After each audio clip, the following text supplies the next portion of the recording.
Don haka in za ka tura kuɗi zuwa ƙasar waje, kana buƙatar bacin ka san account number ɗin wanda za ka turawa ko kamfani ko kuma mutum, dole kana buƙatar ka san bank PIC number ɗinsa, shi ne zai fayyace wane banki za ka turawa. Kamar mu ne a nan gida idan za ka tura kuɗi, kana buƙatar misali ka san sort code na bankin wanda yake ba naka ba, ko kuma za a turo ma kuɗi daga ƙasar waje, ana buƙatar a san sort code ɗinka.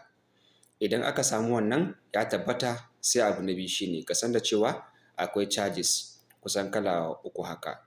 Daga farko akwai wato VAT da commission na haraji kenan, sannan kuma akwai abin da ake ce masa telex charges, sannan kuma akwai offshore charges.